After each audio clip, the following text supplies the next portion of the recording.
Good morning students. आज हम लोग देखेंगे एडवांटेजेस ऑफ ऊप्स। जैसे कि लास्ट क्लास में हम लोग ऊप्स के बारे में पढ़े थे, ऊप्स और प्रोसीजरल प्रोग्रामिंग। तो ऊप जो है क्या है वो तो आपको समझ में आ गया होगा, लास्ट सेशन में आप पढ़े होंगे। अभी आज हम लोग देखेंगे कि ऊप का एडवांटेज क्या है। तो फर्स्ट में आता है ऊप के एडवांटेज में रीयूजेबिलिटी। रीयूजेबिलिटी में क्या है? It means reusing some facilities rather than building it again and again. This is done with the use of a class. We can use it n number of times as per our need. Reusability मतलब ये है कि इस ऊप में इतनी facility है कि आपको बार बार किसी एक कोडिंग को करने की जरूरत नहीं है। आप जब एक कोड कर चुके हैं तो उसको आप कभी भी कहीं भी यूज कर सकते हैं। This is done with the use of a class. क्यों होगा? क्लास का यूज करके हम इसको रीयूजेबिलिटी को यूज कर सकते हैं। ठीक है, we can use it n number of times. N number मतलब जितने टाइम्स भी आपको यूज करना है उतने टाइम्स हम यूज कर सकते हैं किसी भी कोड को, एज पर आर नीड, जो भी हमारी जरूरत होगी। नेक्स्ट है data redundancy. This is a condition created at the place of data storage. You can say database, क्योंकि आपके सिलेबस में भी डेटाबेस पढ़ना है तो हम लोग आगे पढ़ेंगे। अभी ये समझिए, ये हम लोग पढ़े ऊप के एडवांटेजेस। तो this is a condition created at the place of data storage where the same piece of data is held in two separate places. So the data redundancy is one of the greatest advantage of OOP. If a user wants a similar functionality in multiple classes, he or she can go ahead by writing common class definitions for the similar functionalities and inherit them. मतलब ये है कि data redundancy में ये क्या करेगा? Redundancy मतलब होता है डुप्लीकेसी को कम करना। एक जैसा अगर कोई चीज है तो उसको खत्म कर देना, एक ही कर देना। आपके मोबाइल फोन में भी एक चीज होगा, अगर सपोज समटाइम्स ऐसे मैसेजेस आते होंगे कि डुप्लीकेट डेटा जो है उसको रिमूव कर देना, तो वो अगर आप रिमूव करते हैं तो सेम जो चीजें होती है उसका एक पार्ट से डिलीट होता है, एक रहता है। वही चीज को इसमें बताया है। नेक्स्ट है code maintenance. This feature is more of a necessity for any programming language. It helps users from doing rework in many ways. It is always easy and time-saving to maintain and modify the existing codes with incorporating new changes into it. एक चीज ध्यान दीजिएगा कि procedural programming में क्या था, ये थोड़ा प्रोसीजरल प्रोग्रामिंग में ये थोड़ा कॉम्प्लेक्स हो जाता है मेंटेनेंस। ठीक है, लेकिन ऊप में क्या है, कोड मेंटेनेंस काफी ये एडवांटेज में आता है। क्यों? क्योंकि इसके प्रॉब्लम को ऊप ने ओवरकम कर दिया, मेंटेनेंस वाले प्रॉब्लम को। कोड मेंटेनेंस का मतलब यही हो गया कि ये यूजर्स को हेल्प करता है कि आप जो बार बार जो काम करें उसको बहुत तरीके से आप कर सकते हैं, और ये हमेशा टाइम को बचाता है, मेंटेन करता है, मॉडिफाई करता है। एग्जिस्टिंग कोड जो पहले से कोड बना हुआ उसको आराम से मेंटेन और मॉडिफाई कर सकते हैं। ठीक है, न्यू चेंजेस के साथ में। ये बहुत बड़ा एडवांटेज है ऊप का। नेक्स्ट है security. With the use of data hiding and abstraction mechanism, we are filtering out limited data to exposure, which means we are maintaining security and providing necessary data to view. अब देखिए, आपको याद होगा C++ के features में आता है data abstraction and data encapsulation। ठीक है, जो कि हम लोगों को पढ़ना भी है, और हम लोग जितने भी प्रोग्राम अभी तक किए हैं वो या नहीं तो डेटा एब्स्ट्रैक्शन में होता है या डेटा एनकैप्सुलेशन, दोनों काइंड ऑफ सेम है। ऐसा भी नहीं है कि दोनों डिफरेंट है, दोनों का काम है सिमिलर। एक मेन काम होता है कि वो अननेसेसरी चीज जो कि यूजर की जरूरत में नहीं है उसको हाइड कर लेता है। यूजर्स को वही शो होता है जो कि यूजर का डिमांड हो या यूजर के नीड हो। शो मतलब रन टाइम में वही शो होगा। समटाइम्स आप देखते होंगे प्रोग्राम में डेटा टाइप की बात में जो हम लोग वेरिएबल लेते हैं तो उसके बाद हम लोग वैल्यू इंसर्ट कर देते हैं। ठीक है, अब वो वैल्यू जब इंसर्ट कर देते हैं तो रन टाइम में वो वैल्यू का आउटकम दिखाता है। दो तरीके से प्रोग्राम बनता है C++ में। एक ये होता है कि जब आपको प्रिंट करवाना पड़ता है इंटर अ नंबर, फिर आप सीन करके वेरिएबल डालते हैं जो कि ऊपर आप डिक्लेयर किए होते हैं। और एक टाइम में क्या होता है कि हम लोग क्या करते हैं, वेरिएबल के सामने उसके वैल्यू को डिफाइन कर देते हैं। ठीक है, तो जब हम लोग वैल्यू को डिफाइन कर चुके हैं प्रोग्राम के अंदर, दैट इज डेटा हाइडिंग। आपको क्या हो रहा है, आउटपुट सिर्फ आंसर दे रहा है। ठीक है, मतलब कि जो चीज हाइड करने की चीज है वो हाइड है, वो शो नहीं हो रही है। ये क्या होता है, ये सिक्योरिटी बेस में आता है। जितनी चीजें आप चाह रहे हो कि रन टाइम में शो हो, उतनी ही चीजें रन टाइम में शो होती हैं, अदरवाइज और चीजें हाइड रहती हैं। तो ये सिक्योरिटी के मामले में ऊप का बहुत अच्छा और सबसे इम्पोर्टेंट बोल दीजिए, या इम्पोर्टेंट में से बहुत बहुत अच्छा एडवांटेज है। नेक्स्ट है design benefit. If you are practicing on OOP, the design benefit a user will get in is in term of designing and fixing things easily and eliminating the risk। मतलब ये है कि अगर आप practice करते हो ऊप में कोई भी डिजाइन बनाते हो तो यूजर के लिए बहुत अच्छा चीज है कि वो डिजाइन कर सकता है और इजीली वे में उसको फिक्स कर सकता है। फिक्स मतलब कोई भी डिजाइन कर रहा है, अगर उसको उसमें कुछ चेंजेस करने हैं तो वो इजीली कर सकता है। और एलिमिनेट मतलब हटा भी सकता है, कुछ कुछ चीजें हैं अगर डिजाइन आप करते हैं तो।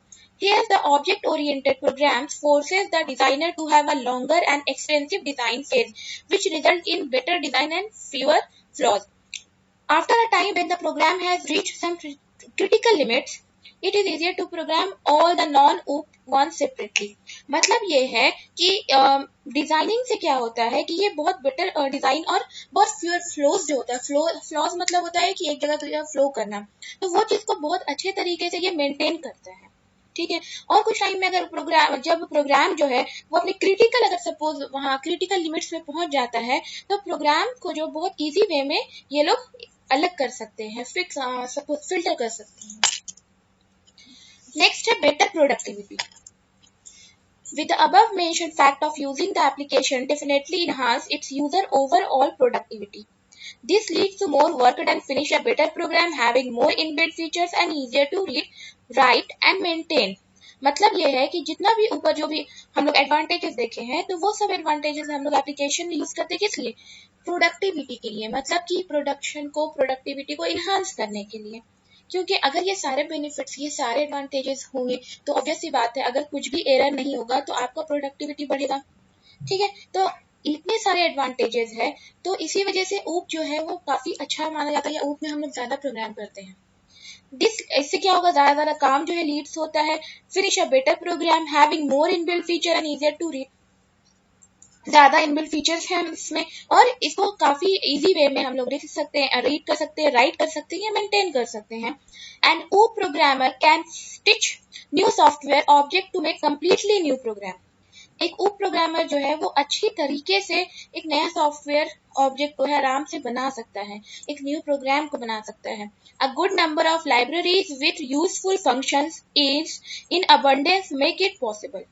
मतलब एक बहुत ही अच्छा लाइब्रेरी मिल जाता है जिसको हम लोग फंक्शन के साथ यूज करके बहुत अच्छा सा प्रोग्राम इसमें बना सकते हैं, तो that is better productivity. Next है इजी ट्रबल शूटिंग। देखिए ट्रबल शूट वर्ड जो है आप लोग ध्यान दिए होंगे, कभी कभार हमारे कंप्यूटर में भी ये वर्ड आता है ट्रबल शूट। कभी कुछ एरर आ जाता है, फिक्स करना रहता है कुछ प्रॉब्लम्स को, पॉपअप मैसेज आते हैं तो उसमें दो ऑप्शन ट्रबल शूटिंग का होता है, कैंसिल होता है। ट्रबल शूट मीनिंग होता है, सिंपल वे में अगर समझ जाइए कि ट्रबल शूटिंग मतलब ये होता है कि अगर आपको कोई प्रॉब्लम आया तो उसको कैसे सॉर्ट आउट करेंगे। तो C++ में क्या होता है, बहुत ईजी वे में हम लोग सॉर्ट आउट कर देते हैं किसी भी एरर को या किसी भी प्रॉब्लम्स अगर इसमें कोडिंग में आता है तो। देखिए, so many a time it happens that something has gone wrong which later becomes so brainstorming for the developer to look where the error is। Relax, working with OOP language you will know where to look for। This is the advantage of using encapsulation in OOP। All the objects are self-constrained with this modality behavior। The IT teams get a lot of work benefit as they are now capable to work on multiple projects simultaneously with an advantage there that there is no possibility of code duplicity। इसमें भी यही चीज दिया हुआ है जो मैंने आपको समझाया। इससे क्या होता है, देखिए इनकैप्सुलेशन मतलब रैप करके रखना डेटा को, जितनी जरूरत है उतनी ही आप शो करें, बाकी सबको रैप करें। अब जो प्रोग्रामर जो कोड किया उसे तो पता है उसने क्या क्या चीज को हाइड किया है, किस चीज को रैप किया है, तो उसी चीज को यहाँ पर एलेबोरेट करके बताया है कि कैसे ये ट्रबल शूट करता है, या बहुत इजी है ट्रबल शूटिंग। क्योंकि इसमें जो है ड्यूप्लिसिटी का होना बहुत रेयर होता है, क्योंकि पहले भी हम लोग पढ़े हैं रिडंडेंट हो जाता है ऑब्जेक्ट्स इस वजह से। अब देखिए नेक्स्ट है polymorphism flexibility. Let's see a scenario to better explain this behaviour. देखिए एक सिनेरियो के जरिए आपको हमको लगता है इजी आपको समझ में आ जाएगा। You behave in a different way. देखिए ये चीज ध्यान दीजिएगा, हम एक चीज बता रहे हैं आपको। पॉलीमॉर्फिज्म जैसे आप लोग पढ़े हैं प्रीवियस सेशन में, हम बताए हैं पॉलीमॉर्फिज्म क्या होता है। मतलब कि many forms in one forms या one forms in many forms. मतलब कि है आप एक कोड को कहीं भी यूज कर सकते हैं, बार बार यूज कर सकते हैं। तो उस चीज को ही एक्सप्लेन किया गया है कि वो जो बार बार चीजें यूज हो रही है, बिहेवियर उसका चेंज हो रहा है कहीं पर, या वहां पर उसका नेचर चेंज हो रहा है, तो ये फ्लेक्सिबिलिटी है ना।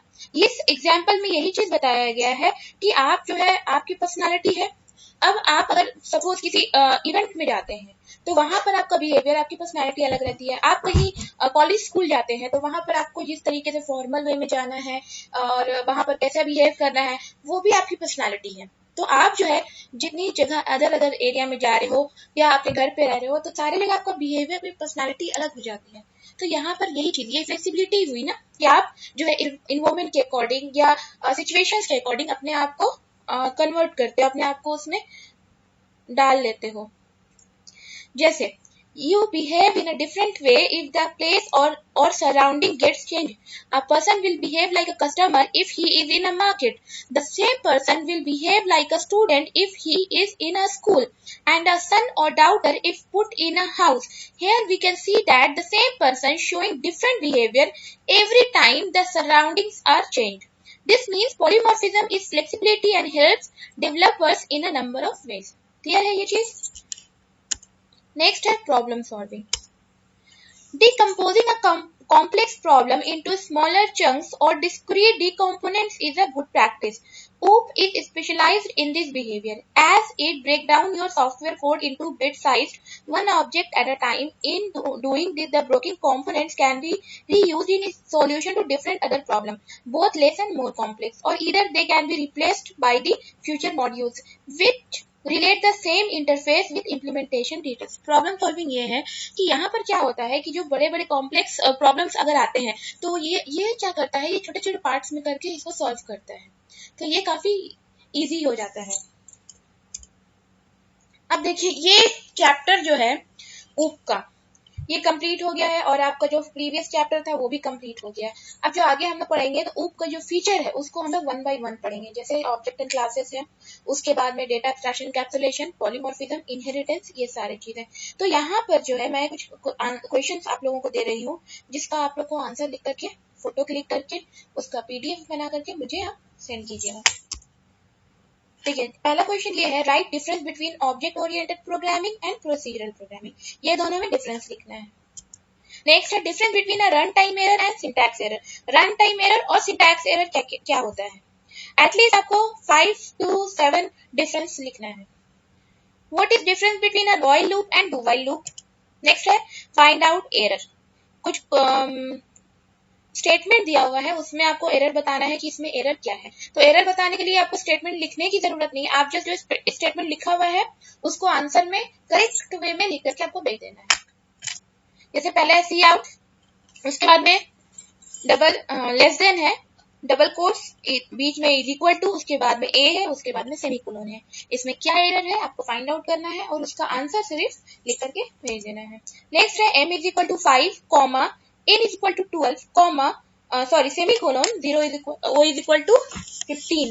अब देखिए यहाँ पर जो है ये हम लोग वेरिएबल लेते हैं, उसका वैल्यूज लेते हैं। ठीक है, डेटा टाइप्स इसलिए मैंने मेंशन नहीं किया है, लेकिन ये ऐसे लिख सकते हैं या नहीं लिख सकते, तो करेक्ट वे में आप लिख के बताइए।